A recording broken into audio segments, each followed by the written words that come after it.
ធ្វើម៉េចឲ្យក្រុមហ៊ុនវិនិយោគខ្លាចទៅជាក្រុមហ៊ុនក្នុងស្រុកដំបូងគេដែលមានកេរ្តិ៍ឈ្មោះល្បីល្បាញហើយនឹងមានសាខាច្រើនក្នុងវិស័យមួយនេះអត់បញ្ហាប៉ុន្តែបើសិនជាគាត់អត់មានបទពិសោធន៍ទេហក់ចូលក្នុងវិស័យមួយនេះអាចជាបញ្ហាធំមួយដែរហើយគាត់និយាយថាគាត់លក់ខ្យល់បានរឿងអីដែលគាត់មិនអាចលក់ផ្ទះដីដែលគេមើលឃើញភ្លាមនឹងមុខនឹងបានមានអ្នកជាប់បំណុលច្រើនមានអ្នកចងកក៏ច្រើនមានអ្នកជាប់គុកក៏បន្តិចដែរប៉ុន្តែដោយសារតែ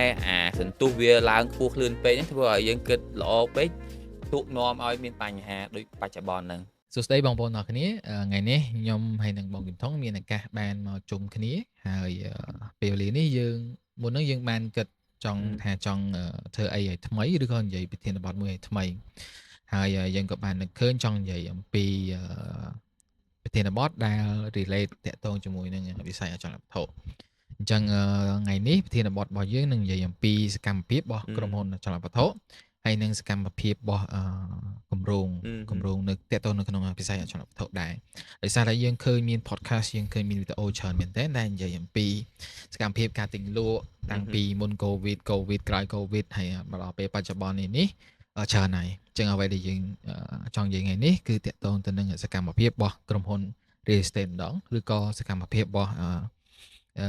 គម្រោងអចលនវត្ថុតើសកម្មភាពរបស់ពួកគាត់មិនដែរតាំងពីមុន COVID រហូតមកដល់បច្ចុប្បន្នអញ្ចឹងកុំឲ្យខាត់ពេលយូរខ្ញុំសួរបងថងបងចំពោះអ្វីដែលបងមើលឃើញសម្រាប់ក្រុមហ៊ុនអចលនវត្ថុមុនពេល COVID បងមើលឃើញមិនដែរមុនពេល COVID និយាយមុននឹងចូលប្រធានបទហ្នឹងដូចឡងនិយាយមកអញ្ចឹងយើងមកដើរដំណើរកំសាន្តជុំគ្នាក៏គិតទៅថាយើងគួរតែធ្វើ podcast និយាយអីដែលយើងកំពុងតែធ្វើហើយដូចបច្ចុប្បន្នអញ្ចឹងយើងកំពុងតែនៅក្នុងវិស័យអចលនវត្ថុវិស័យផ្សព្វផ្សាយទីផ្សារវិស័យយើងក៏មានអាជីវកម្មផ្សេងៗទៀតដែរអញ្ចឹងក៏យើងចង់លើកយកបទពិសោធន៍អ្វីដែលយើងមើលឃើញឬក៏អ្វីដែលយើងបានធ្វើហើយនិង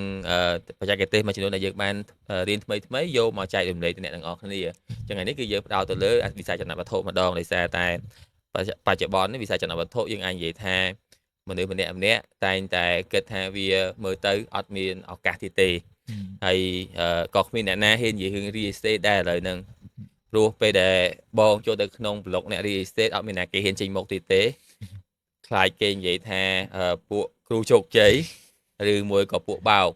អញ្ចឹងម្នាក់គឺដកខ្លួនអស់ច្រើនហើយសូម្បីតែនៅក្នុងវិស័យសារព័ត៌មានថ្ងៃមុនជួបបងមួយខាងសារព័ត៌មានគាត់ថាឥឡូវពិបាករកវាគ្មិនមកនិយាយដោយសារម្នាក់ខ្លាចគេជេរអញ្ចឹងវាគឺជារឿងមួយដែលសោកស្ដាយដែរព្រោះថាវិស័យណាក៏ល្អដែរឲ្យតែយើងច្បាស់ហើយបើសិនជាម្នាក់ខ្លាចវាដូចជាធ្វើឲ្យវិស័យមួយនឹងរឹតតែថយក្រោយព្រោះយើងត្រូវការអ្នកជំនាញយើងត្រូវការអ្នកដែលគាត់មានបទពិសោធន៍ពិតប្រាកដដើម្បីហ៊ានចេញមុខការពារហើយយើងមិនថាតែវិស័យ real estate ទេឥឡូវសំបីតែវិស័យទូទៅក៏មនុស្សលេងសូវហ៊ានចេញមុខមកនិយាយដែរព្រោះឲ្យតែនិយាយរឿងអីមកម៉មគេអាចនឹងផ្សារភ្ជាប់ជាមួយនឹងពាក្យថាគ្រូជោគជ័យហើយមនុស្សអ្នកខ្លះគាត់ថាតែឈឺក្បាលទៅអីចែកម្លេចទៅបើចុងក្រោយនាំតែគេជេរដដែលអញ្ចឹងសុកយកសុកខ្លួនឯងទៅវាមិនល្អជាងតែអាការគិតអញ្ចឹងក៏វាមិនល្អដែរព្រោះបើសិនជាអ្នកដែលចេះអ្នកដែលមានបទពិសោធន៍អ្នកដែលមានគំនិតម្នាក់ខ្លាចអស់ហើយវាទៅជាលេងមានអ្នកហ៊ានចែករំលែកគំនិតល្អហើយអញ្ចឹងបកត្រឡប់មកថាតើវិស័យអចលនវត្ថុមុន COVID មិនដែរចំពោះបងការហ្នឹងភ័យព្រោះវាឡើងលឿនពេកហើយយើងឃើញ2018 19ហ្នឹងសន្ទុះនៃការឡើងថ្លៃហ្នឹងសឹងតែមិនគួរឲ្យជឿតំបន់ខ្លះជាពិសេសកំពង់សោមសឹងតែមួយថ្ងៃពីរថ្ងៃអាចផ្លាស់ប្ដូរតម្លៃ 20-30% ខ្លះ 50% ខ្លះគុណ2ក៏មានដែរព្រោះអីមនុស្សចាំផ្ដើមនេះទិញហើយតម្រូវការក្នុងស្រុកច្រើនអត់ពេលហ្នឹងក្នុងស្រុកវាមានដែរប៉ុន្តែដោយសារតែកម្លាំងខាងក្រៅដូចជាចិនដូចជាអីហ្នឹងគឺចាក់លុយចូលមកដើម្បី speculate ធ្វើឲ្យវិស័យមួយហ្នឹងឡើងថ្លៃលឿនមែនតើហើយអ្វីដែលក្តីបារម្ភពេលហ្នឹងសូម្បីតែអង្គការហ្នឹងបងក៏ធ្លាប់ជួបមិត្តភ័ក្តិដែលគាត់នៅធ្វើការក្រសួងឬមួយក៏នៅក្នុងវិស័យដែរភ័យវិញពេលដែលគេសប្បាយថាអូកោបលុយលឿនធ្វើឲ្យយើងមានអារម្មណ៍ថាខ្លាចតែដូចនៅក្នុងប្រទេសអាមេរិកនៅជំនាន់2007 2008ដែលវិបត្តិបញ្ហាអចលនវត្ថុធ្ងន់ធ្ងរមែនតើហ្នឹងវាធ្វើឲ្យយើងអ្នកនៅក្នុងវិស័យហ្នឹងបារម្ភវិញហើយ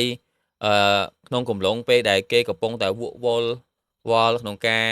បំផុសបំផលទិញអចលនវត្ថុហ្នឹងបងគឺជាអ្នកដែលទាញគេកុំឲ្យបដោតទិញរបស់ដែលគាត់អត់ច្បាស់ហើយយើងដឹងហើយថាពេលហ្នឹងលុយរកស្រួលពេកឡើងធ្វើឲ្យមនុស្សលេងចង់ធ្វើអីទៀតអ្នកខ្លះកាន់ការងារល្អក៏ឈប់ហើយងាកទៅធ្វើការងារក្នុងវិស័យអចលនវត្ថុដោយសារតែឃើញថាខ្លាចជាអ្នកមានលឿនហើយយើងឃើញជាក់ស្ដែងហ្មងពីណាក៏ខ្លាចទៅជាអ្នកមានដុល្លារថ្មីទិញផ្ទះធំជាងមុនដោយសារតែគាត់គិតល្អពេកអញ្ចឹងអាមុន2020មុនកូវីដហ្នឹងគឺម្នាក់គិតវិជ្ជមានខ្លាំងពេកហើយអារបស់ដែលវិជ្ជមានខ្លាំងពេកហ្នឹងវាអាចធ្វើឲ្យប៉ះពាល់ដល់ហានិភ័យខ្ពស់ព្រោះរបស់វាតែងតែមានអាយុកាលវត្តរបស់វាអញ្ចឹងអាពេលហ្នឹងគឺជាពេលមួយដែលគេហៅថាបន្ទាត់កំហល់មួយដែលសំបីតាពេលហ្នឹងថ្ងៃហ្នឹងក៏បងស្បលឺដែរសំបីអាពួកចិនក៏និយាយដែរតិចទៀតអាចនឹងមានបញ្ហាព្រោះមនុស្សទិញ flip លឿនណាទិញលក់ដែលវាមិនស៊ីជាមួយនឹងការរីកចម្រើនរបស់សេដ្ឋកិច្ចរបស់យើងឯងហើយធម្មតាសេដ្ឋកិច្ចរបស់យើងមួយឆ្នាំឡើងថា7-8% ចុះពេលហ្នឹងប៉ុន្តែតម្លៃអចលនវត្ថុវិញឡើងលើសនឹងច្រើនមែនតើតិចបំផុត10-20-30% ក្នុងមួយឆ្នាំកន្លែងខ្លះឡើងគុណនឹង100% 200% ទៅតាមតំបន់ទៀតហើយយើងឃើញហើយដោយសារតែអញ្ចឹងបានយើងមានបទពិសោធន៍បន្ទាប់ពីកូវីដមានបញ្ហាអត់សូវស្រួលហ្នឹងឯងអញ្ចឹងអាកូវីដវាជារឿងមួយដែលមេរៀនល្អរបស់យើងដែរចំនួនមុនយើងធ្លាប់ជួបម្ដងដែរចំនួន2008នៅស្រុកក្រៅមែនប៉ុន្តែក៏វាប៉ះពាល់ខ្លះមកដល់ប្រទេសយើងដែរគ្រាន់តែពេលហ្នឹងអ្នកដែលប្រឡូកនៅក្នុងវិស័យហ្នឹងមានចំនួនតិចតួចដែលធ្វើឲ្យមនុស្សមិនសូវជាមានអារម្មណ៍ថាអាចនឹងកើតរឿងហ្នឹងម្ដងទៀតឬមួយក៏ពេលខ្លះដោយសារតែយើងភ្លេចព្រោះពេលខ្លះការគិតរបស់យើងហ្នឹងវាប្រើអារម្មណ៍ច្រើនអញ្ចឹងនៅពេលដែលយើងពុះវិញជ្រោយើងភ្លេចអតីតកាលថាមេរៀនពីមុនក៏ធ្លាប់មានបាក់កច្រើនមានអ្នកជាប់បំណុលច្រើនមានអ្នកចងកក៏ច្រើនមានអ្នកជាប់គុកក៏បន្តិចដែរប៉ុន្តែដោយសារតែអាសន្ទុះវាឡើងខ្ពស់លឿនពេកហ្នឹងធ្វើឲ្យយើងគិតល្អពេកទូកនាំឲ្យមានបញ្ហាដូចបច្ចុប្បន្នហ្នឹងមុននឹងបងបាននិយាយច្រើនពីការទិញលក់អីកាលមុនក៏កូវីដសកម្មភាពរបស់ក្រុមហ៊ុនអចលនវត្ថុកាលហ្នឹងក៏មានការសកម្មដែរដោយសារមានការទិញលក់ច្រើនដែរចោះកំឡុងពេលកូវីដម្ដងពេលហ្នឹងក្រុមហ៊ុនអចលនវត្ថុface អីគេខ្លះជួយអីគេខ្លះពេលកូវីដបើមែនទេណាបទពិសោធន៍របស់បងព្រោះបងធ្លាប់នៅទាំងខាងក្រុមហ៊ុនអចលនវត្ថុខ្លួនឯងជាភ្នាក់ងារហើយបងក៏ធ្វើជាទីប្រឹក្សារបស់ម្ចាស់គម្រោងដែរអញ្ចឹងបងមើលឃើញទាំងពីរជ្រុងសម្រាប់ភ្នាក់ងារពេលហ្នឹង2020-2021ដូចជាអត់ទាន់ប៉ះទេ2020ចាប់ផ្ដើមកូវីដ2021ផ្ទុះខ្លាំងនៅក្នុងស្រុកខ្មែរយើងចំនួនហ្នឹងមនុស្សនៅតែអត់ទាន់មានអារម្មណ៍ថាវានឹងអាចប៉ះពាល់ទេដោយសារតែមែនតើពេលកូវីដមនុស្សរៀងផ្អាករឿងទិញដែរវាគេហៅថាយើងហេងដែរនៅពេលដែលមានកូវីដចូលមកព្រោះដូចបងនិយាយអញ្ចឹងនៅពេលដែល2019ហ្នឹងយើងភ័យដែរថានៅពេលដែលវាឡើងលឿនពេកវាអាចនឹងធ្វើឲ្យយើងបាក់កខ្លាំងមែនតើតែដោយសារតែពេលពីកូវីដកើតឡើងហ្នឹងធ្វើឲ្យមនុស្សចាប់ផ្ដើមបន្ថយអាកម្ដៅនៃការពុះឃើញចូលក្នុងការទិញចាំមើលសិនអញ្ចឹងពេលកូវីដហ្នឹងមនុស្សអត់ទាន់មានអារម្មណ៍ភ័យខ្លាចទេមនុស្សនៅតែអ្នកខ្លះនៅតែហ៊ានទិញអញ្ចឹងព្រោះនៅតែគិតថាតិចទៀតកូវីដលេងអីហើយនៅពេល2020ហ្នឹងខ្មែរយើងអត់ទាន់មានបញ្ហាផងក៏យើងនៅតែមានអារម្មណ៍ថាវិស័យហ្នឹងអត់ទាន់ប៉ះពាល់ខ្លាំងទេចូលដល់2021ចាប់ផ្ដើមបិទខ្ទប់ពេលហ្នឹងយើងចាប់ផ្ដើមឃើញមានសន្ទុះគេហៅថា panic កាន់តែរៀងខ្លាំងជាងមុនណាបិទខ្ទប់រយៈពេលមួយខែកន្លែងខ្លះអាចលើសមួយខែបានលើសមួយខែទៀតអញ្ចឹងអាការទិញលក់របស់ភ្នាក់ងាររៀងពិបាកហើយភ្នាក់ងារខ្លះគាត់នៅតែបន្តសកម្មភាពដោយសារជំនាន់ហ្នឹងយើងចាប់ផ្ដើមប្រើប្រាស់បណ្ដាញសង្គមក្នុងការផ្សព្វផ្សាយទេការទិញលក់នៅមានតិចតួចដែរអត់ទាន់មានបញ្ហាខ្លាំងទេប៉ុន្តែអត់ពុះកញ្ចូលដូចមុនដដែលហើយខាងបូរីវិញទៅជារឿងមួយថាពេលដែលមានកូវីដមនុស្សចាប់ផ្ដើមរកផ្ទះថ្មីវិញអាចមកនិយាយបានថាពេលហ្នឹងគឺជាពេលដែលមនុស្សចង់បាយផ្ទះអត់ចង់នៅឆើតប្រជិតគ្នាពេកដោយសារតែភ័យរឿងឆ្លងហ្នឹងក៏ទីផ្សារនៅក្នុងគម្រោងអត់មានបញ្ហាដែរមានបញ្ហានៅពេលដែលចាប់ផ្ដើមចូល2022ចាប់ផ្ដើមអត់ទាន់ឃើញអីថ្មីចាប់ផ្ដើមមានសង្គ្រាមកើតឡើងសង្គ្រាមអ៊ុយក្រែនរុស្ស៊ីអញ្ចឹងអាកូវីដមិនទាន់ស្រួលផងសង្គ្រាមអ៊ុយក្រែនរុស្ស៊ីហ្នឹង ចាប់ផ្ដើមធ្វើឲ្យមនុស្សហេតុភ័យជាងមុនពិបត្តិសេដ្ឋកិច្ចកាន់តែខ្ពស់ជាងមុនអាការកំណត់លក្ខណៈអត្រាការប្រាក់របស់សហរដ្ឋអាមេរិកហ្នឹងក៏បានធ្វើឲ្យវិស័យហិរញ្ញវត្ថុចាប់ផ្ដើមមានបញ្ហាហើយដល់ពេលអញ្ចឹងទៅធ្វើឲ្យមនុស្សលែងហ៊ានចាយលុយវិស័យចលនាវត្ថុលែងមានដំណើរការដែលធ្វើឲ្យមនុស្សដែលគាត់ចាប់ផ្ដើមគេហៅប្រម៉ូទិញមុនឆ្នាំ2020ឬក៏ក្នុងកំឡុងពេល2020ហ្នឹងចាប់ផ្ដើមមានការគាំងសាច់ប្រាក់អាជីវកម្មផ្សេងចាប់ផ្ដើមមានភាពមិនប្រកបវិជ្ជាដល់ពេលអញ្ចឹងធ្វើឲ្យសេដ្ឋកិច្ចទាំងមូលចាប់ផ្ដើមមានបញ្ហាមិនថានៅស្រុកខ្មែរនៅស្រុកក្រៅក៏អញ្ចឹងដែរហើយសូម្បីតែបងទៅលងឯងទៅ2023 2024ទៅចិនណាក៏ពួកចិននិយាយថាបច្ចុប្បន្នសេដ្ឋកិច្ចអត់ល្អដូចមុនទេអញ្ចឹងវាមិនមែនថាខ្មែរយើងដែលជួបបញ្ហាហ្នឹងហើយចិនក៏ជួបបញ្ហាពិបត្តិអចលនវត្ថុដែរអញ្ចឹងអាកូវីដអាសង្គ្រាមកើតឡើងហ្នឹងវាធ្វើឲ្យទីផ្សារទាំងមូលទាំងហិរញ្ញវត្ថុទាំងអាជីវកម្មមានភាពគាំងម្នាក់ចាប់ផ្ដើមឃើញអ្នកដែលគាត់លោភលន់ក្នុងការយកកម្ចីការប្រាក់ខ្ពស់ទិញដីទិញផ្ទះដើម្បីទុកចំណេញហ្នឹងចាប់ផ្ដើមមានបញ្ហាម្ដងមួយអ្នកខ្លះរត់ចោលស្រុកអ្នកខ្លះជាប់គុកអ្នកខ្លះមានវិបត្តិផ្លូវចិត្តដោយសារតែมันអាចទទួលយកបានអញ្ចឹងសូម្បីតែនៅក្នុងវិស័យភ្នាក់ងារក៏មានច្រើនណាស់ដែលគាត់ជួបបញ្ហាហ្នឹងរហូតដល់អ្នកខ្លះគាត់មានធ្លាប់មានបុគ្គលិករាប់រយនាក់សឹងសល់តែគាត់ម្នាក់ឯងជាប់បំណុលពេញខ្លួនអ្នកខ្លះបាត់បង់អ្វីដែលគាត់ខំរហូតមុនកូវីដទាំងអស់ហើយបុរីខ្លះក៏មានបញ្ហាដែរក៏យើងបានឃើញដែរជាពិសេសខាងដីឡូដែលយើងអាចនិយាយថាពីមុនគាត់គិតថាវាល្អពេកអាចនឹងទិញដីតុកពុះឡូទោះបីជាគាត់ខ្ចីលុយការប្រាក់ខ្ពស់មិនក៏គាត់អាចប្រវល់ចំណេញដែរតែដល់ពេលអ្វីគាំងអត់ដូចការគ្រោងទុករបស់គាត់ហ្នឹងវាធ្វើឲ្យបែកទៅជាពពុះចាប់ផ្ដើមមានបញ្ហាតគ្នាដូមីណូហ្មងរហូតដល់រឿងអស់ពីមួយទៅមួយរហូតដល់ពិបាកដោះស្រាយប៉ុន្តែមួយរយៈកាលកន្លងមកនេះឃើញរដ្ឋាភិបាលជាពិសេសក្រសួងដែនដីគាត់បានចាប់ផ្ដើមចូលជួយរហូតដំណោះស្រាយដែរទោះបីជារឿងហ្នឹងมันអាចគេហៅថាបានលុយមកវិញទាំងដុំឬក៏ដោយការរំពឹងទុកប៉ុន្តែក៏ជាដំណោះស្រាយមួយដែលថាយើងអត់បាត់បង់អាហ្នឹងទាំងអស់អាហ្នឹងគឺជាដំណោះស្រាយមួយអញ្ចឹងក្នុងកំឡុងពេលឥឡូវគឺជាពេលវេលាដែលគេហៅថាចាប់ផ្ដើម adjust market ធ្វើការឲ្យទីផ្សារហ្នឹងមានបំរែបំរួលល្អម្ដងតិចឡើងវិញប៉ុន្តែក៏វាមិនទាន់ស្រួលដូចអ្វីដែលមានពីមុនដែរអញ្ចឹងយើងត្រឡប់មកវិញខ្ញុំចង់សួរមតិរបស់បងថាតើដូចភ្នាក់ងារចលនាវត្ថុដែលគាត់face a problem នឹងហើយគាត់រារែកចង់ចាញ់ឬក៏អ្នកខ្លះចាញ់រួចហើយឬក៏អ្នកខ្លះបានបិទក្រុមហ៊ុនរួចហើយបងគិតថាគាត់គួរតែបន្តវិញអត់ក្នុងកលៈទេសៈពេលនេះហើយថាតើបើសិនជាគាត់ start future គាត់អាចនឹងទៅជាយ៉ាងណាអាចល្អអត់ចឹងណាចំពោះបងសួរថាគាត់គួរតែបន្តឬមួយក៏មានអ្នកណាដែលគាត់គួរមកបង្កើតអាការងារឬក៏ចូលទៅក្នុងវិស័យហ្នឹងអត់នៅតែអាស្រ័យលើខ្លួនឯងថាតើគាត់ស្រឡាញ់ការងារហ្នឹងអត់ដូចបងអញ្ចឹងសួរថាចូលនៅក្នុងវិស័យនេះ10ឆ្នាំមិនដែរជូរចត់ក៏ច្រើនបទពិសោធន៍ល្អក៏ច្រើនប៉ុន្តែនៅពេលដែលយើងស្រឡាញ់នៅអ្វីដែលយើងធ្វើយើងមើលឃើញនៅអ្វីដែលថ្ងៃក្រោយទៅអីវិស័យហ្នឹងទៅជាបែបម៉េចយើងធ្វើឲ្យយើងហ្នឹងចង់នៅបន្តថែមទៀតហើយចង់បង្កើតជា legacy មួយសម្រាប់ខ្លួនឯងឬក៏សម្រាប់សង្គមជាតិមួយដែរបើសិនជាគាត់មានបទពិសោធន៍ចូលក្នុងវិស័យមួយនេះអត់បញ្ហាប៉ុន្តែបើសិនជាគាត់អត់មានបទពិសោធន៍ទេហក់ចូលក្នុងវិស័យមួយនេះអាចជាបញ្ហាធំមួយដែរទោះបីជាគាត់មានលុយក៏ដោយព្រោះបងក៏ធ្លាប់នៅក្នុងបរិយាកាស franchise ដែលជាក្រុមហ៊ុនអន្តរជាតិធំមួយដែរ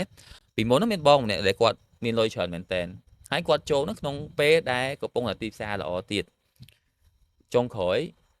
គាត់អត់ប្រអីបានផងព្រោះដោយសារតែគាត់អត់មានជំនាញគាត់អត់មានពេលគ្រប់គ្រាន់គាត់អត់មានអ្នកមើលការខុសត្រូវនៅក្នុងក្រុមហ៊ុនរបស់គាត់ហ្នឹង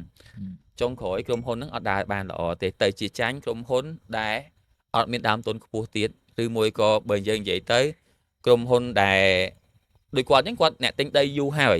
អញ្ចឹងគាត់ពេលខ្លះចាញ់ទាំងអ្នកដែលគាត់ទៅចាប់ដើមក្រុមហ៊ុនបាន 4-5 ឆ្នាំទៀតដែលគាត់អាចនឹងនិយាយថាគាត់មានបទពិសោធន៍10ឆ្នាំជាងហើយ ចឹងអានេះគឺពាក់ព័ន្ធជាមួយនឹងក្តីស្រឡាញ់មួយព្រោះវិស័យភ្នាក់ងារអចលនវត្ថុវាមិនមែនគ្រាន់ថាយើងចង់ចូលមកយើងអាចគ្រប់គ្រងបានល្អទេវាគឺជាជំនាញមួយដែរ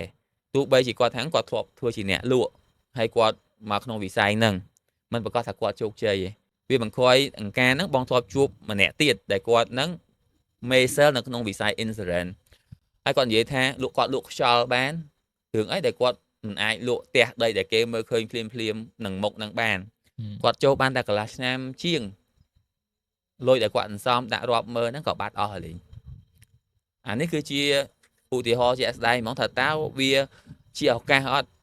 ជាឱកាសនៅពេលដែលយើងគឺជាមនុស្សម្នាក់ដែលចេះមើលឱកាសហ្នឹងហើយចេះស្រឡាញ់ការងារហ្នឹងចេះធ្វើអាហ្នឹងទៀតហើយម្នាក់ឯងវាអត់អាចទៅរួចទេដល់តែមានក្រុមការងារល្អបើមិនជាយើងអត់មានក្រុមការងារល្អគឺយើងត្រូវតែចេះបដោះក្រុមការងារដែលល្អបានអញ្ចឹងបានគាត់អាចបន្តជាមួយនឹងវិស័យហ្នឹងបានយូរអង្វែងហើយបើសិនជាគាត់អស់អីអាលីងអស់ហើយគាត់ចង់នៅក្នុងវិស័យហ្នឹងថាតើគាត់គួរនៅអត់អាហ្នឹងអាស្រ័យលើគាត់តដែរព្រោះអង្គការឆ្នាំ2017ពេលដែលបងនៅក្នុងវិស័យហ្នឹងព្រោះមែនតើបងចាប់ផ្ដើមវិស័យហ្នឹង2015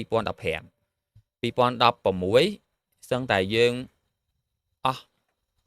ការិយាល័យអស់ office ក្នុងការធ្វើការអង្គការហ្នឹងបងនៅជាមួយនឹងក្រុមហ៊ុនមួយទៀតអញ្ចឹងពេលហ្នឹងគឺយើងសល់លុយក្នុងកុងសូលនេះប៉ុន្តែដោយសារតែយើងសល់លុយក្នុងកុងសូលនេះធ្វើឲ្យយើងចាប់ផ្ដើមប្រើប្រាស់នៅអា resource អស់ពីលទ្ធភាពរបស់យើងហ្នឹងចាប់ផ្ដើមប្រើប្រាស់Facebook marketing ដែលជំនាន់ហ្នឹងបងនិយាយរឿងហ្នឹងអត់មានតែគេចាប់អារម្មណ៍ថាអាហ្នឹងបាន work ផលទេតែដោយសារតែយើងអស់ជំរឿសក៏គេបត់តាមនៅពេលដែលយើងចាប់ផ្ដើមបុកទីផ្សារតាមប្រព័ន្ធ digital ហ្នឹងតាម social media ហ្នឹងយើងចាប់ផ្ដើមឃើញលទ្ធផលហ្នឹងព្រោះពេលហ្នឹងអត់ទាន់មានណាគេដែលគាត់ចាប់ឱកាសនៅក្នុងវិស័យហ្នឹងតាមប្រព័ន្ធផ្សព្វផ្សាយទេហើយនៅពេលដែលយើងចាប់ផ្ដើមរៀនការធ្វើឲ្យបានត្រឹមត្រូវចេញពីពួកចិនពួកតៃវ៉ាន់ពួកជប៉ុនហើយក៏បានពី concept ពីពួកអាមេរិកពួកអូស្ត្រាលីធ្វើឲ្យយើងឆ្នៃដើម្បីធ្វើម៉េចឲ្យវាស៊ីជាមួយបរិបទស្រុកខ្មែរអញ្ចឹងពេលដែលយើងចាប់ដើមងើបឈរឡើងវិញអាចមានលទ្ធផលហ្នឹងគឺនៅពេលដែលយើងអត់មានលុយសោះវិញអញ្ចឹងសួរថាពួកគាត់អាចមើលឃើញអាហ្នឹងបានអត់បើសិនជាគាត់បាក់ទឹកចិត្តហើយគាត់អត់ស្រឡាញ់វិស័យហ្នឹងទេទោះបីជាគាត់នៅតទៅទៀតនៅក្នុងពេលបច្ចុប្បន្នដែលទីផ្សារมันប្រកបវិជ្ជាគាត់អត់ឃើញឱកាសគាត់អត់មានជំនឿជាក់លើវិស័យហ្នឹងទេគាត់នៅទៀតក៏អត់បានប្រយោជន៍អីដែរហើយអ្នកមានលុយក៏អញ្ចឹងដែរបើគាត់ឃើញលើគេថាពេលនេះគឺជាពេលឱកាសព្រោះធម្មតាអ្នកខ្លះនិយាយថាពេលនេះជាពេលឱកាសពេលនេះគឺជាពេលមានបញ្ហាអញ្ចឹងបើទោះបីជាគាត់ឃើញថាពេលនេះជាពេលឱកាសក៏ដោយមនុស្សមើលឃើញឱកាសអាចសម្បូរប៉ុន្តែអ្នកដែលអាចបំលែងវាអាការឃើញឱកាសឲ្យទៅជាលទ្ធផលវាជារឿងមួយទៀតផ្សេងដែរអញ្ចឹងអាហ្នឹងសំខាន់បំផុតគឺគាត់ខ្លួនឯងថាតើគាត់អាចជំនះរាល់ឧបសគ្គដែលគាត់មានបានអត់ទីផ្សារមួយហ្នឹងគឺសម្រាប់គាត់អត់ជំនាញមួយហ្នឹងគឺគាត់អាចរស់នៅជាមួយវាមួយជីវិតបានអត់ឬមួយក៏គាត់អាចឃើញថាអូជំនាញមួយហ្នឹងអាចបរិយាទៅចេញជាវិស័យផ្សេងទៀតដែលគាត់បង្កើតចេញជាប្រព័ន្ធ ecology សម្រាប់ខ្លួនឯងអត់អាហ្នឹងគឺសិតតែចក្ខុវិស័យរបស់មនុស្សម្នាក់ព្រោះបងជឿថាមនុស្សគ្រប់គ្នាអត់ដូចគ្នាទេគាត់តែងតែមានការមើលឃើញផ្សេងគ្នាហើយគាត់ក៏អាចនឹងមានចំណុចខ្លាំងខុសគ្នាដែរដែលគាត់អាចឆ្នៃអ្វីដែលគាត់មានបូករួមជាមួយនឹងឱកាសនៅក្នុងវិស័យហ្នឹងពេលដែលកំពុងមានបញ្ហាហ្នឹងបង្កើតបានជារឿងដែលល្អមួយកើតឡើងអូខេឃើញចឹងឃើញបងនិយាយច្រើនអំពីតកតងទៅនឹងមុនហ្នឹងបងលើកឡើងពីធ្វើ marketing ខ្ញុំចង់ត្រឡប់បកមកវិញចង់ឲ្យបង list តើ real estate agent ណាសម័យនេះគាត់គួរតែចេះអីគេខ្លះតើតើនឹង digital marketing អូខេពាក់ព័ន្ធមួយហ្នឹងបើសិនជា agent ហ្មងគាត់គួរតែបត់ទៅតាមសម័យកាលដូចជំនាន់បងពេលដែលបងចាប់ផ្ដើមប្រើប្រាស់ Facebook ហ្នឹងវាមានតែរូបភាពស្អាតហើយការសរសេរ caption តិចតួចល្អហើយនឹងយើងមានការធ្វើ design ដែលមានភាពទាក់ទាញ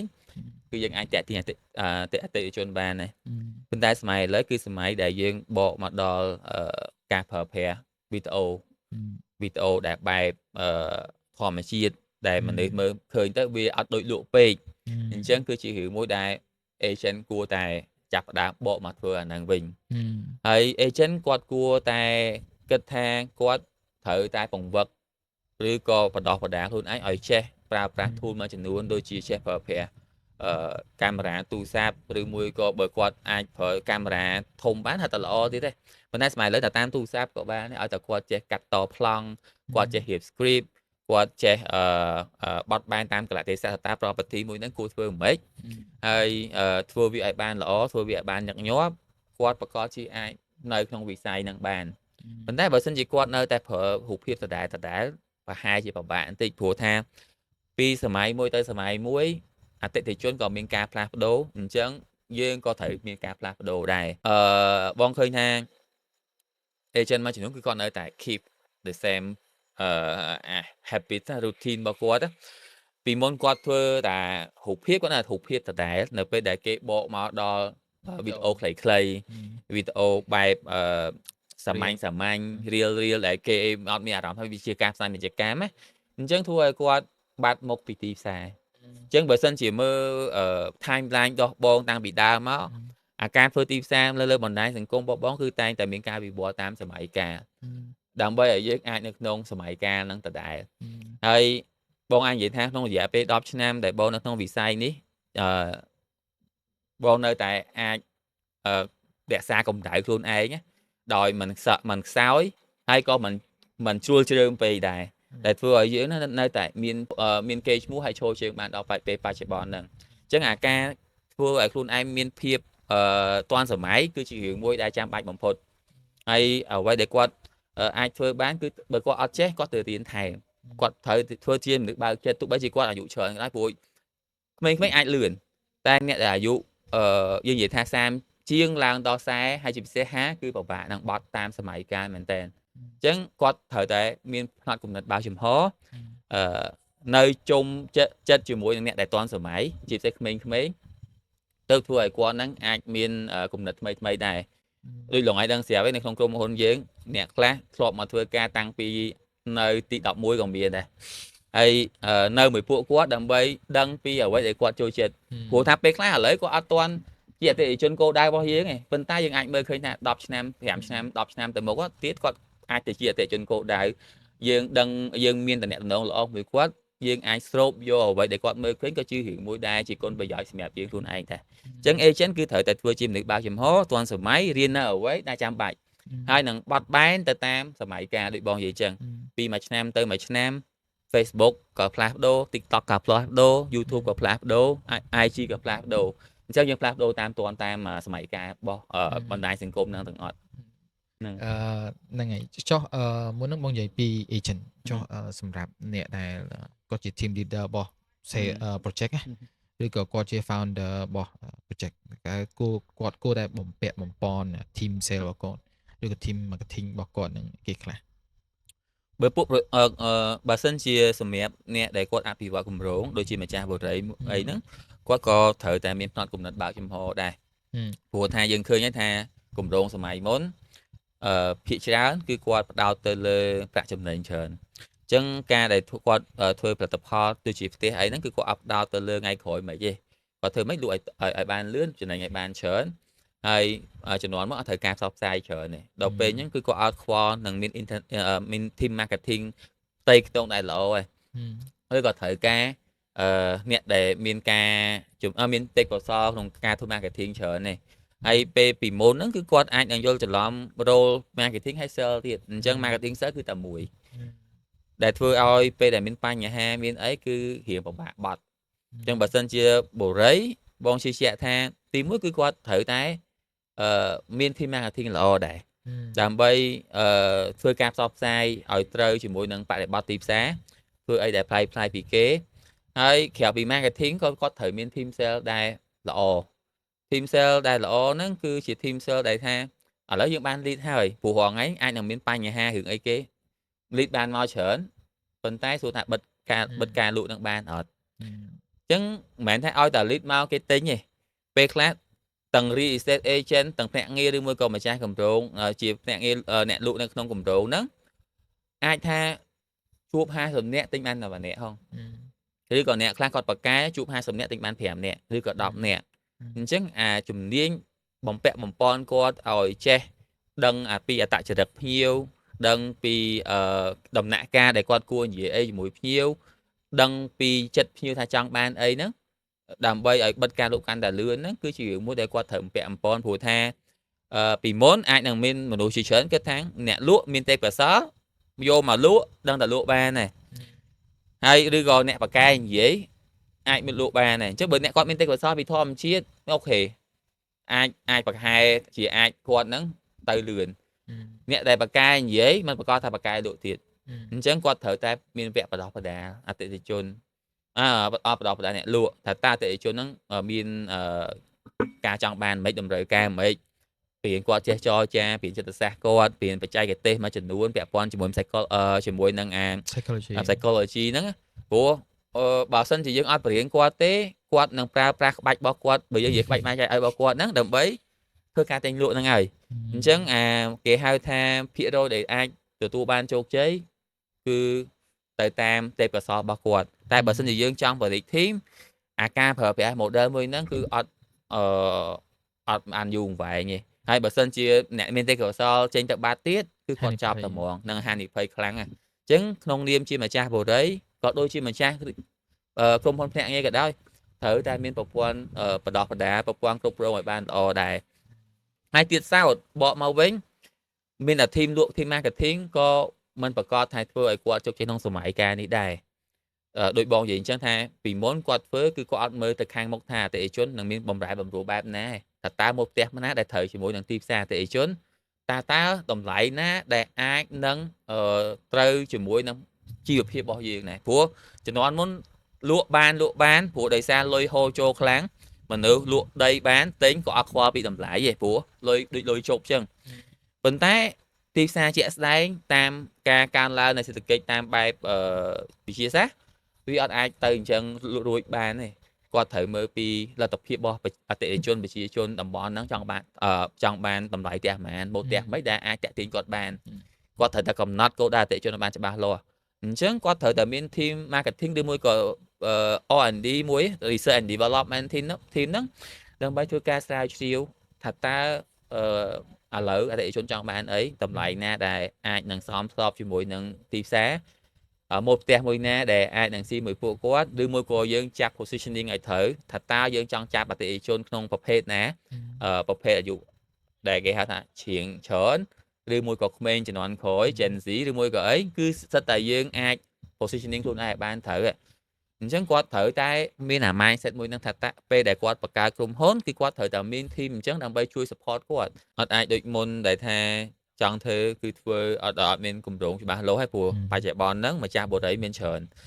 ម្ចាស់គម្រោងមានច្រើនមែនតើអញ្ចឹងហើយការប្រកួតប្រជែងគឺមានខ្ពស់នៅពេលដែលបច្ចុប្បន្នហ្នឹងទីផ្សារវាចាប់ផ្ដើមគេការគ្រប់គ្រងវាច្រើនផងអញ្ចឹងបើសិនជាគាត់អត់មានភាពប្លែកគេគាត់អត់ដឹងពីអតិថិជនទេភាគរយដែលគាត់អាចជួបនឹងហានិភ័យគឺខ្ពស់មែនតើអញ្ចឹងហើយគាត់ត្រូវតែមាន team ទាំងអស់ហ្នឹងដើម្បីជួយ support ហើយក្រៅពី marketing team R&D team sales team ហ្នឹងបងជឿថាម្ចាស់បរិយាក៏ត្រូវតែមាន team ផ្សេងដែរដូចជា team finance ព្រោះបច្ចុប្បន្នគឺគាត់ត្រូវតែគិតរឿងហ្នឹងខ្លាំងមែនតើអត់អាចដូចមុនថាដាក់នឹងចំណេញវាច្រើនអញ្ចឹងអត់សូវខ្វល់អាកាក់ល្អិតតែបច្ចុប្បន្នហ្នឹងគឺត្រូវតែមាន finance team មួយដែលអាចចេះចាត់ចែងក្នុងការធ្វើឲ្យគម្រោងមួយហ្នឹងអស់តិចបំផុតល្អបំផុតប្រវត្តិសាច់ប្រាក់ដែលងាយស្រួលដើម្បីឲ្យគាត់ហ្នឹងកុំឲ្យមានភាពគាំង cash flow ណាមួយកើតឡើងដែរអញ្ចឹងគាត់ត្រូវមាន team ដែលមានចំណេះដឹងនឹងខ្លាំងហ្នឹងហើយព្រោះបើសិនជាអត់មាន team ហ្នឹងទេក្នុងពេលទីផ្សារបច្ចុប្បន្នទៅអនាគតមនុស្សចាប់ផ្ដើមបត់ទៅតាមបរិយាកាសអញ្ចឹងហ្នឹងគឺអាចនឹងមានហានិភ័យដែរហើយគាត់ក៏ត្រូវតែមាន team HR ឬក៏ខ្លួនឯងដែលអាចបណ្ដោះបណ្ដាលបង្វឹកបុគ្គលិកដើម្បីឲ្យមានស្តង់ដារការងារល្អមួយអត់អាចប្រឡែងដូចមុនបានទេព្រោះដូចយើងអាចនិយាយថាបើសិនជាសម្ភារម្ចាស់បរិយាពីមុនគឺគាត់អត់សូវខ្វល់រឿងចឹងទេព្រោះទីផ្សារវាល្អពេកដល់ពេលអញ្ចឹងគាត់អត់ចាំបាច់ហត់ក្នុងការបណ្ដោះបណ្ដាលណាដល់ពេលបច្ចុប្បន្ននៅពេលដែលទីផ្សារមានបញ្ហាមនុស្សចាប់ផ្ដើមបង្កើនគុណភាពសេវាកម្មបង្កើនគុណភាពធនធានមនុស្សដើម្បីបង្កើន ភាពប្រកួតប្រជែង ừ, អញ្ចឹងគាត់ត្រូវតែមាន team HR ដែលល្អចេះរើសមនុស្សដែលត្រូវ ừ, ចេះរៀបចំការបណ្ដោះបណ្ដាលដែលល្អចេះបណ្ដោះផ្នត់គំនិតបុគ្គលិកឲ្យដើរតាមចក្ខុវិស័យក៏ដូចជាបេសកកម្មគុណតម្លៃក៏វប្បធម៌របស់ក្រុមហ៊ុនហ្នឹងអញ្ចឹងគាត់ត្រូវតែមានអ្នកដែលខ្លាំងគាត់ត្រូវតែមានអ្នកដែលរៀបចំប្រព័ន្ធការងារប្រតិបត្តិការស្តង់ដារ SOP ហ្នឹងដើម្បីឲ្យគាត់លេងឈឺក្បាលនៅពេលដែលមានបុគ្គលិកចេញចូលគាត់នៅតែអាចដំណើរការបានល្អអញ្ចឹងគឺជារឿងមួយដែលគាត់គិតដែលយើងនិយាយថាវាអត់ស្រួលដូចមុនប៉ុន្តែអ្នកដែលអាចធ្វើរឿងហ្នឹងបានគឺជាអ្នកដែលអាចចាប់ឱកាសបានទោះថារឿងហ្នឹងស្រួលអត់វាអត់ស្រួលទេ ប៉ុន្តែបើសិនជាយើងអត់ព្រមបត់មានតែទីផ្សារបត់យើងឲ្យទៅកន្លែងផ្សេងអាហ្នឹងគឺជាអ្វីដែលបងមើលឃើញ okបងខ្ញុំថងខ្ញុំចង់ឲ្យបងឯងសរុបឬក៏ចង់ឲ្យបងឯងបង្ហាញពីអ្វីដែលបងមើលឃើញតើតើនឹងចំណុចខ្វះខាតឬក៏កន្លែងណាដែលចន្លោះប្រហោងដែលតើតើទាំងក្រុមហ៊ុនចលនាវត្ថុតើតើទៅនឹង project ដែរបងគាត់ថាចន្លោះខ្វះខាតដែលបងមើលឃើញពួកបងនៅក្នុងបាននៅក្នុងវិស័យទាំងពីរហ្នឹងបងគាត់ថាផ្នត់គំនិតរបស់អ្នកដឹកនាំគឺសំខាន់ព្រោះថាតើតាគាត់បើកចំហខ្លួនឯងសិនទើបគាត់អាចចាប់ផ្ដើមបត់នៅអ្វីដែលយើងបានលើកឡើងទាំងមិញហ្នឹងអញ្ចឹងគាត់ត្រូវចាប់ផ្ដើមបើកចំហរៀននៅអ្វីដែលថ្មីបង្កើតប្រព័ន្ធការងារដែលល្អធ្វើជាមនុស្សម្នាក់ដែលអត់ respond នៅពេលដែលមានបញ្ហាភ្លាមគឺធ្វើជាម្នាក់ដែលបរិយាសកម្មជាមនុស្សដែលរៀបចំគម្រោងទុកមុនប្រចេះប្រមើលមើលថាតើទីផ្សារនឹងដើរទៅណាជាមនុស្សម្នាក់ដែលធ្វើអ្វីចេញពីបេះដូងធ្វើអ្វីឲ្យខ្លួនស្រឡាញ់ព្រោះថាតើតាគាត់មានអានឹងនៅក្នុងខ្លួនបានគាត់អាចធ្វើរឿងហ្នឹងបានល្អដូចយើងមិននិយាយថាគាត់គួរតែនៅក្នុងវិស័យហ្នឹងអត់ទាំងភ្នាក់ងារទាំងអីហ្នឹងគឺវាពាក់ព័ន្ធជាមួយអាបេះដូងរបស់គាត់ហ្នឹងបើគាត់មកហ្នឹងដើម្បីតែលុយតែមួយទេ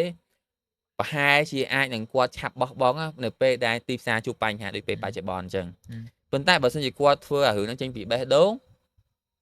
ទោះបីជាមានបញ្ហាក៏ដោយគាត់ប្រកាសជារកដំណោះស្រាយគាត់ប្រកាសជាបើកចិត្តដើម្បីថាសួរខ្លួនឯងថាតើគាត់ត្រូវធ្វើអីទៀត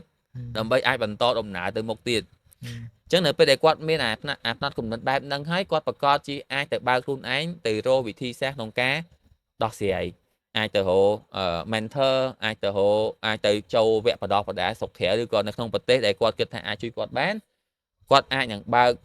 ចិត្តក្នុងការរៀននៅចំណុចខ្វះខាតរបស់គាត់អញ្ចឹងចំណុចដែលខ្វះខាតដែលធំបំផុតគឺកសាង team ដែលរឹងមាំកសាងក្រុមការងារដែលរឹងមាំដែលអាចប្រគៀកស្មារមួយគាត់ដោះស្រាយបញ្ហាដែលអាចមើលឃើញនៅថ្ងៃអនាគតតើវានឹងមានដំណើរការយ៉ាងម៉េចព្រោះពេលដែលជួបផលលំបាកដូចពេលបច្ចុប្បន្នយើងមិនអាចនិយាយថាវានឹងចំណេញច្រើនឲ្យគាត់មើលឃើញទេប៉ុន្តែយើងអាចលក់ក្តីសម័យរបស់យើ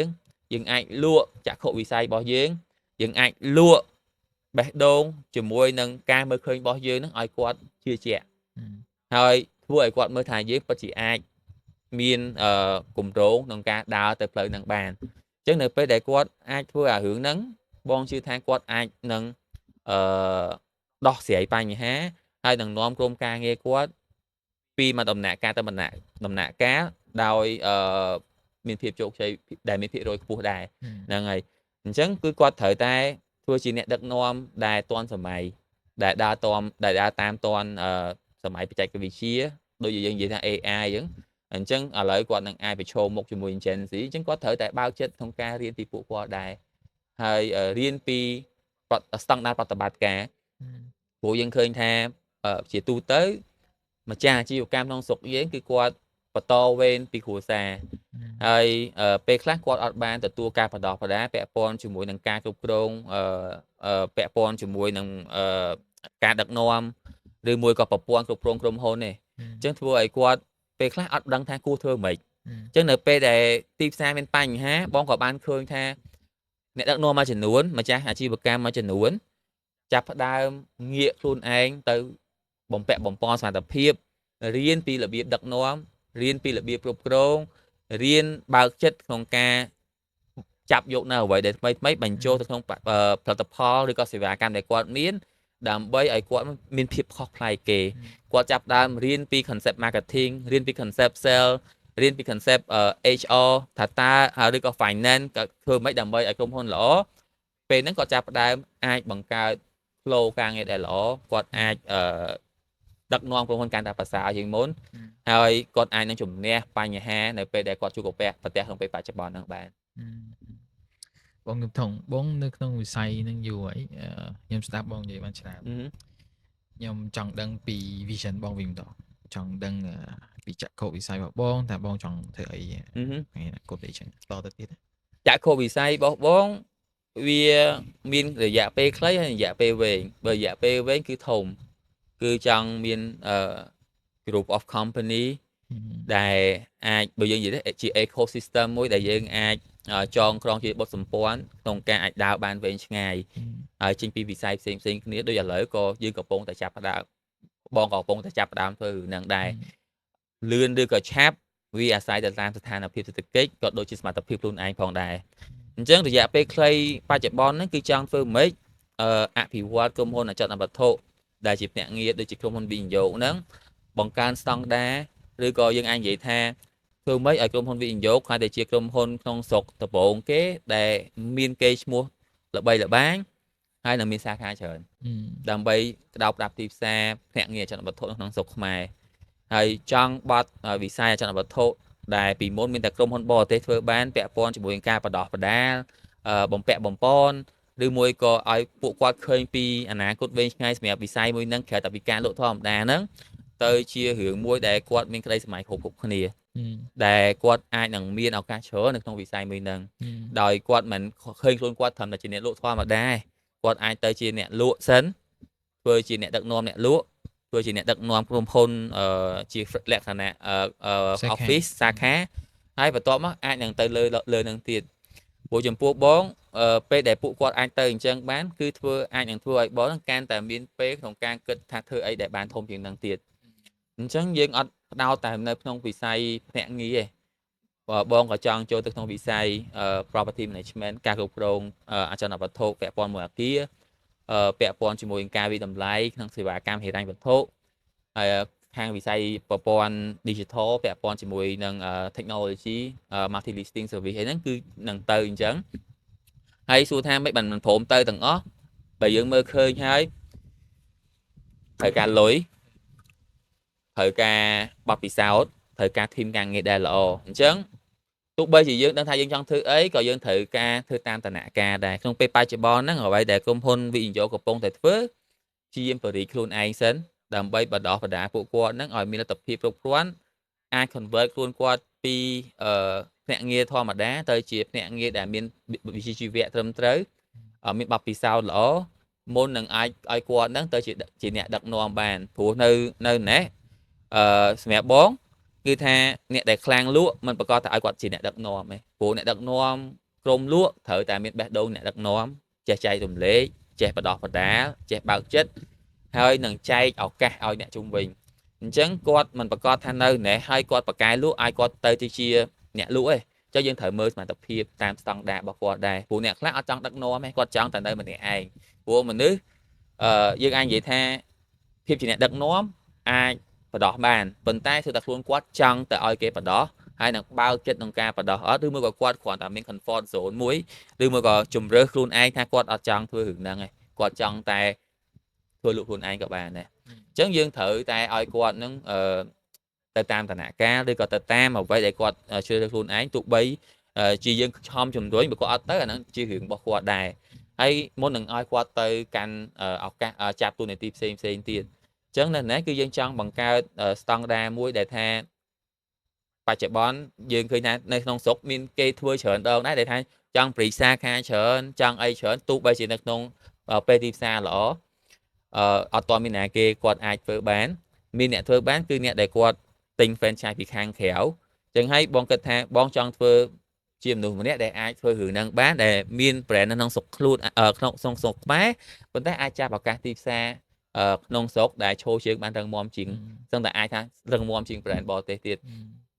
ពួកបងបានទៅតៃវ៉ាន់បងបានទៅចិន brand ដែលល្បីគឺ brand ក្នុងស្រុកទៅសិង្ហបុរីទៅឬមួយក៏ទៅប្រទេសផ្សេងទៀតប្រទេសមួយចំនួនធំ ដំបូងគឺគេចាប់ផ្ដើមគេចូលចិត្តគេឲ្យតម្លៃទៅលើ brand បរទេសឬក៏មកពីស្រុកក្រៅដែលជា brand ធំៗហ្នឹងប៉ុន្តែនៅពេលដែលប្រជាជនមានចំណេះដឹងហើយនៅពេលដែល brand ក្នុងស្រុកអាចផ្ដល់សេវាកម្មល្អបានមនុស្សចាប់ផ្ដើមមានជាតិនិយមច្រើនអញ្ចឹងបងគិតថានៅពេលដែលយើងអាចធ្វើដល់ដំណាក់កាលស្តង់ដារមួយប្រកបជាប្រជាជនក្នុងស្រុកអាចនឹងវិលត្រឡប់មកប្រើប្រាស់សេវាកម្មយើងជឿជាក់លើសេវាកម្មយើងហើយក៏យើងចាប់ផ្ដើមឃើញរឿងហ្នឹងបណ្ដាលតែកើតមានសម្រាប់ក្រុមហ៊ុនវិនិយោគដែរធ្វើបើតែយើងតែចាប់ផ្ដើមបើកពេលរយៈពេលមិនដល់5ឆ្នាំហើយបើកចំពេលដែល COVID ផ្ទុះខ្លាំងទៀតហ្នឹងហើយយើងជួចចាត់នៅពេលបើកចំពេល COVID ផ្ទុះខ្លាំងបិទរាប់ខែអញ្ចឹងបងជឿជាក់ថារយៈពេល5ឆ្នាំនេះគឺយើងបានធ្វើរឿងជាច្រើនដែលយើងមានភាពជឿជាក់ថាយើងប្រកាសជាអាចធ្វើបានទោះបីជាយើងមិនមានដើមទុនធំដូចគេទេប៉ុន្តែបងជឿថាយើងមានបេះដូងមួយដែលអាចធ្វើរឿងហ្នឹងបានហើយបន្ទាប់ពីអាចធ្វើរឿងហ្នឹងបានក៏បងនៅចង់បញ្ចូលទៅក្នុងវិស័យផ្សេងទៀតបើសិនជាឱកាសហ្នឹងមើលទៅយើងអាចធ្វើរឿងហ្នឹងមានធីមការងារដែលខ្លាំងក្នុងការធ្វើគឺយើងនៅតែចង់ចូលអញ្ចឹងដូចឥឡូវយើងបានចូលទៅក្នុងវិស័យcontent creator ដូចឡងឯងអញ្ចឹងយើងក៏បានបង្កើតអាហ្នឹងដើម្បីធ្វើជាប្រព័ន្ធ ecology មួយដែលអាចជួយគ្នាទៅវិញទៅមកបានព្រោះយើងនៅក្នុងវិស័យហ្នឹងយើងមាន team marketing ដែលខ្លាំងយើងអាចយកបទពិសោធន៍របស់យើងហ្នឹងបង្កើតជា product ដូច creator store អញ្ចឹងដើម្បីផ្ដល់លើអ្នកដែលគាត់ចង់បង្កើត content ចង់ធ្វើវីដេអូលក់ដែលបានឲ្យបានល្អហ្នឹងដើម្បីឲ្យគាត់អាចចាប់ឱកាសក្នុងទីផ្សារបច្ចុប្បន្នដែរអញ្ចឹងក៏យើងកំពុងតែចូលទៅក្នុងវិស័យហ្នឹងមួយទៀតដែរហើយកំពុងតែសម្លឹងមើលវិស័យផ្សេងទៀតដូចជាឡងឯងគាត់ធ្លាប់សួរបងហ្នឹងពាក់ព័ន្ធជាមួយនឹងវិស័យproperty management ហ្នឹងថាតើបើសិនជាយើងមានឱកាសក្នុងការគ្រប់គ្រងអគារមាន partner ដែលល្អបានផ្ដល់សេចក្តីទុកចិត្តឲ្យយើងក៏យើងចង់ចូលទៅក្នុងវិស័យមួយហ្នឹងដែរព្រោះថាមួយរយៈខ្លីទៀតគឺយើងអាចចាប់ដើមចូលទៅសាកល្បងទៅក្នុងវិស័យហ្នឹងបានដែរដែលយើងអាចជួយគ្រប់គ្រងព្រោះថាពីមុនយើងអាចនិយាយថាម្ចាស់គាត់មានលុយគាត់បង្កើតអគារក្នុងការរកចំណូលព្រោះភ្ញៀវសម្បូរអញ្ចឹងគាត់គេមិនចាំបាច់ត្រូវធ្វើអីលើអគារហ្នឹងគឺគាត់អាចរកលុយបានដែរក្នុងពេលបច្ចុប្បន្នវាបង្ខុសពីបុរីដើម្បីឲ្យអគារនឹងរស់ត្រូវមានសកម្មភាពត្រូវមានអ្នកគ្រប់គ្រងដែលល្អត្រូវមាន event campaign ដើម្បីទាញមនុស្សឲ្យចូលមកអគារមួយហ្នឹងប្រើប្រាស់អគារហ្នឹងទៅបានចំណូលអញ្ចឹងបងជឿជាក់ថានៅពេលដូចពេលបច្ចុប្បន្នយើងមាន team marketing ដែលល្អយើងមាន team ដែលអាចធ្វើ R&D បានហើយយើងនៅក្នុងវិស័យ business មួយចំនួនដែរអញ្ចឹងអាបទពិសោធន៍ទាំងអស់ហ្នឹងគឺយើងអាចវិខ្ចប់ទៅចេញជាសេវាកម្មមួយដើម្បីជួយឲ្យអគារមួយចំនួនហ្នឹងមានភាពរស់រវើកឡើងវិញនៅក្នុងពេលដែលទីផ្សារមានការប្រកួតប្រជែងហើយបងជឿជាក់ថាអ្នកដែលគាត់មានលុយពេលខ្លះគាត់មិនមែនថាគាត់អត់អាចធ្វើបានទេប៉ុន្តែគាត់ខ្វះ team ហើយក៏គាត់ខ្វះអ្នកដែលទុកចិត្តអញ្ចឹងក៏បងគិតថាវាជាពេលមួយដែលយើងដូចលងឯងតែសួរបងថាវិស័យអចលនវត្ថុពេលបច្ចុប្បន្នជាឱកាសឬក៏អត់មានឱកាសចំពោះបងវាជាឱកាសមួយដែលថាយើងអាចចូលទៅជួយដើម្បីសោយស្រង់ពួកគាត់ឬមួយក៏យើងអាចទៅជួយបំពេញបន្ថែមនៅចំណុចដែលគាត់ខ្វះខាតព្រោះយើងក៏ខ្វះខាតដែរអញ្ចឹងហើយបើសិនជាយើងអាចសហការគ្នាយើងអាចបង្កើត team មួយដែលប្រសើរហើយចាប់ឱកាសបានទាំងសងខាងវាមិនខុសដូចឥឡូវអញ្ចឹងបើ creator store សួរថាបើកម្នាក់ឯងបានអត់បានប៉ុន្តែដើរឲ្យបានវិញឆ្ងាយអត់ប្រហែលជាអត់ទេអញ្ចឹងបានមានឡងឯងមកចូលជាមួយគ្នាដើម្បីធ្វើឲ្យវាហ្នឹងកាន់តែប្រសើរជាងមុនអញ្ចឹងអារឿងហ្នឹងបងជឿថាចំពោះបងចក្ខុវិស័យគឺថាបង្កើតជាក្រុមហ៊ុនណាដែលអ្នកដែលដើរជុំវិញមួយយើងហ្នឹងអាចចាប់ឱកាសបានហើយយើងមើលឡងឯងមើលឃើញដូចពេលបច្ចុប្បន្នហ្នឹងឡងឯងនៅក្នុង page មួយជា shareholder មួយរបស់ creator store វិនិយោគក៏យើងមាន team ការងារដែលសិតតែពីមុនធ្លាប់ធ្វើការមួយគ្នាបង្កើតចេញជារូបមន្តដែលថាចាប់ដៃមួយគ្នាដើម្បីបង្កើតជាក្រុមហ៊ុននឹងដែរហើយយើងនឹងមានរឿងផ្សេងទៀតដែលសិតតែយើងបើកឱកាសក្រៅតែពីពួកគាត់ធ្វើការឲ្យយើងឲ្យតែគាត់មានសមត្ថភាពគាត់មានសក្តានុពលគាត់មានឆន្ទៈគាត់មានភាពស្មោះត្រង់គាត់អាចបដោះបានយើងតែងតែបើកឱកាសថាយើងនៅតែថ្ងៃក្រោយអាចសហការគ្នាព្រោះរឿងហ្នឹងបងជឿថាមនុស្សណាក៏ចង់បានក្តីសម័យខ្លួនឯងដែរអញ្ចឹងมันអាចឲ្យគាត់ហ្នឹងធ្វើការឲ្យយើងមួយជីវិតទេ ប៉ុន្តែគឺថាគាត់អាចនឹងចាប់ឱកាសជាមួយយើងបានអត់វាអាស្រ័យទៅលើទេពកោសល្យហើយនឹងភាពត្រូវរើគ្នារបស់យើងទាំងពីរនាក់ឬក៏ច្រើនអ្នកដែរអញ្ចឹងអានេះគឺជាអ្វីដែលបងគិតថាគឺជាឱកាសមួយដែលបងនឹងព្យាយាមធ្វើហើយវាអត់ស្រួលទេប៉ុន្តែបងជឿជាក់ថាបទពិសោធន៍ជាង10ឆ្នាំនៅក្នុងវិស័យ real estate វិស័យធុរកិច្ចក៏ដូចជាធ្វើជាទីប្រឹក្សានៅក្នុងវិស័យផ្សេងហ្នឹងវាអាចធ្វើឲ្យបងមានជំនឿជាក់ថាដំណើរមួយហ្នឹងវាអាចទៅរួចទោះបីជាវាមិនលឿនដោយការដូចគេដែលថាពប់បានលុយមកដុំធំខ្លាចជាអ្នកមានប៉ុន្តែវាជាហ្គេមមួយដែលធ្វើឲ្យយើងសប្បាយចិត្តហើយចង់ឲ្យធ្វើវាកាន់តែធំទៅអញ្ចឹងអូខេបងយើងត្រឡប់មកវិញឃើញបងនិយាយពី team និយាយពីអីច្រើននិយាយពីការកសាងបុគ្គលិកឬក៏កសាង team ណាខ្ញុំចង់ឲ្យបងចែកម្លែកបន្ថែមតទៅនឹងtechnique ឬក៏ psychology ឬក៏អីក៏បានដែរតើយើងធ្វើបែបមិនខ្លះដើម្បី keep មនុស្សដែលមាន potential highly potential employee ឬអីចឹងណាបងគាត់ថាធ្វើមិនខ្លះដើម្បីអាច keep ពួកគាត់នៅជាចង្កោមមួយយើងដើម្បីយើង grow ទាំងអស់គ្នាបានចឹងអូនអត់តន់ដាច់ទេណាថៃអូខេមើលអាសាមើលផងនិយាយដាច់ចំពោះបងគិតថាបើសិនជាយើងចង់រក្សាអ្នកដែលមានសក្តានុពលគឺយើងត្រូវតែមានការបើកចិត្តស្មោះត្រង់មួយគាត់ហើយចង់ឲ្យគាត់នឹងរីកចម្រើនវាមិនខុសអីដូចបងតែងតែយកអ្វីដែលខ្លួនឯងចង់បានហ្នឹងដាក់នៅក្នុងរបស់គេដែរធម្មតាបើសិនជាបងចង់បានភាពរីកចម្រើននៅកន្លែងហ្នឹងមួយ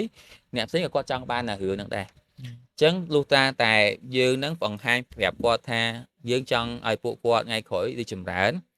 យើងចង់ឲ្យពួកគាត់ទទួលបាននៅការបណ្ដោះបណ្ដាលឬមួយក៏ការបង្កើនសមត្ថភាពឲ្យបានល្អបំផុតក្នុងពេលដែលគាត់នៅមួយយើងហើយក៏បងមិនដែរនិយាយថាគាត់នឹងត្រូវតែនៅកន្លែងមួយបងធ្វើជាបុគ្គលិកមួយជីវិតទេប៉ុន្តែចង់ឲ្យពួកគាត់នៅកន្លែងហ្នឹងរៀនឲ្យបានល្អបំផុតចាប់យកឱកាសឲ្យបានល្អបំផុតនិងប្រើប្រាស់ពេលវេលាឲ្យបានល្អបំផុតអានេះគឺជាអ្វីដែលបងបានធ្វើកន្លងមកទី2គឺយើងតែងតែឲ្យគាត់រៀននៅអ្វីដែលថ្មីហើយកំឡុងពេលដែលឲ្យគាត់រៀននៅអ្វីដែលថ្មីហ្នឹងបងក៏តែងតែទៅរៀននៅអ្វីដែលថ្មីដើម្បីចែកម្លែកពួកគាត់ហើយឲ្យគាត់ជឿជាក់លើអាការមើលឃើញរបស់យើងព្រោះនៅពេលដែលយើងជឿនៅអ្វីដែលយើងកំពុងតែធ្វើអាចំហាយមួយហ្នឹងអាចធ្វើឲ្យពួកគាត់ហ្នឹង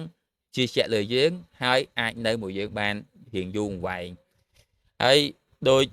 លងឯងឃើញនៅក្នុងក្រុមការងាររបស់យើងគឺធ្វើម៉េចឲ្យពួកគាត់បើកចំហមួយគ្នាស្រឡាញ់គ្នាជាវប្បធម៌មួយដែលថាมันមានបាក់ពួកมันមានក្រុមនិងព្យាយាមប្រើប្រាស់គេហៅថាភាព logic ហើយ rational លើការសម្រេចចិត្តជាងប្រើអារម្មណ៍អញ្ចឹង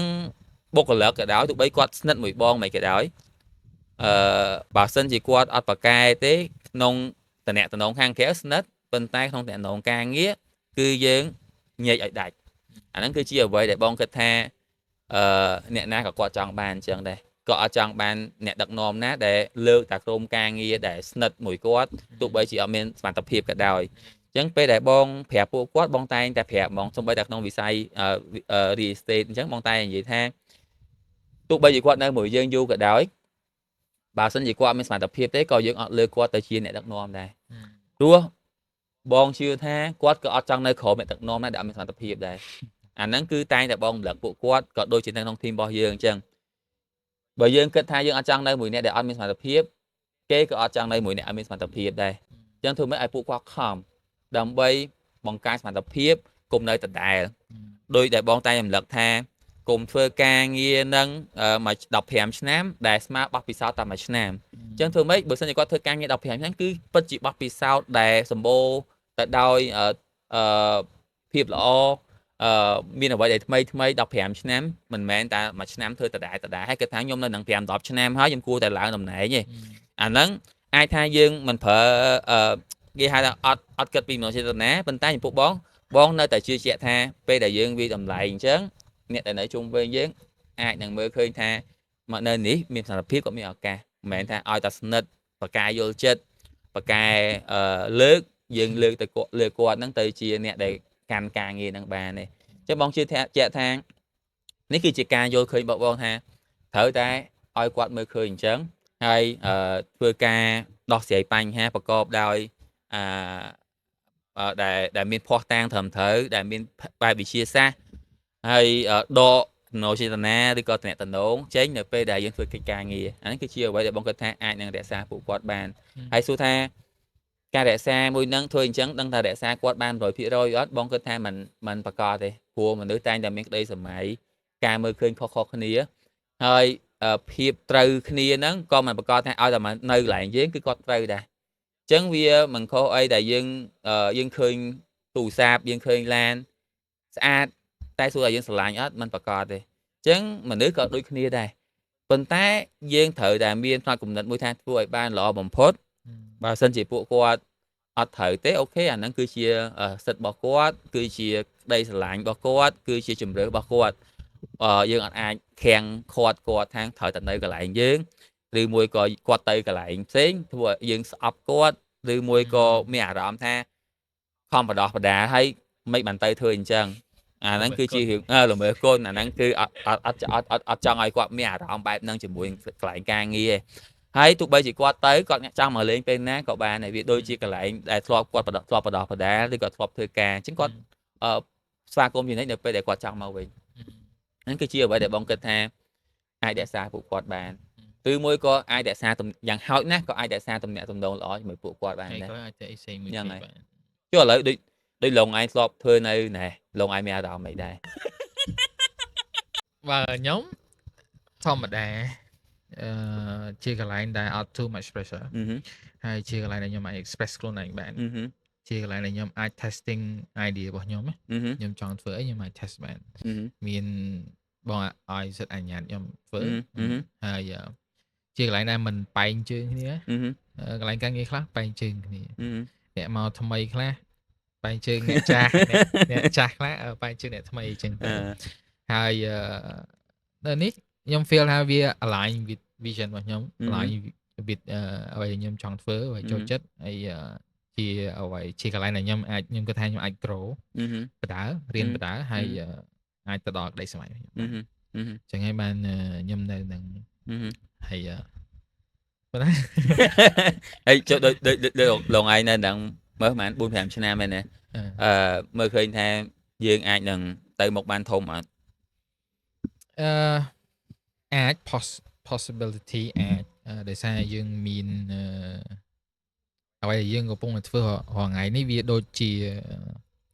ដុំឥដ្ឋយើងកំពុងកសាងគ្រឹះរបស់យើងរឹងមាំណាអញ្ចឹងខ្ញុំគិតថាបើយើង grow ធំអាចព្រោះអ្វីដែលយើងកំពុងតែធ្វើហ្នឹងវាស្ថិតនៅក្នុងផ្លូវដែលត្រូវហ្នឹងហើយអូខេអញ្ចឹងបងគិតថាបើសិនជាអ្នកនៅជុំវិញគាត់គិតថាអាចឱកាសនៃការធ្វើបានវាច្រើនទោះបីជាលបឿនយឺតឬក៏លឿនតែសំខាន់យើងនៅតែមានគោលដៅតែដែរហ្នឹងគឺជាអ្វីដែលបងនៅតែជឿជាក់ព្រោះថាបងគឺជាមនុស្សម្នាក់ឯថាពេលខ្លះព្រមយូរទោះបីយូរមិនក៏ដោយចង់ធ្វើហ្នឹងឯងចេញអូខេអញ្ចឹងអរគុណបងសម្រាប់ការផ្ដល់ជាគំនិតមតិយោបល់ហើយនឹងខ្ញុំរៀនបានពីបងច្រើនវាជា wisdom ដែលក្មេងដូចខ្ញុំអីត្រូវការបើសិននិយាយនឹងខ្លួនឯងត្រូវការរយៈពេលតែបើនិយាយជាមួយនឹងមនុស្សចាស់ដូចជាបងសំពេលវេលាបានច្រើនអូខេហើយខ្ញុំសង្ឃឹមថាវីដេអូមួយនេះបងប្អូនដែលស្ដាប់អាចនឹងទទួលបាននៅគុណតម្លៃឬក៏ទទួលបាននៅចំណេះដឹងទទួលបាននៅបទពិសោធន៍ខ្លះដើម្បីអាចយកទៅប្រើខ្លួនឯងផងហើយនឹងក៏ដូចជាអាចលើកទឹកចិត្តឬក៏តម្រង់ទិសបងប្អូនទាំងនៅក្នុងវិស័យអាចចលនាវត្ថុខ្លះ marketing អីខ្លះដែរអូខេហើយយើងមកដល់ទីបញ្ចប់ហើយពួកខ្ញុំទាំងពីរនាក់ចង់អរគុណបងប្អូនទាំងអស់គ្នាដែលបានតាមស្ដាប់ហើយយើងជួបគ្នានៅវីដេអូក្រោយលើប្រធានបទផ្សេងៗទៀតអរគុណ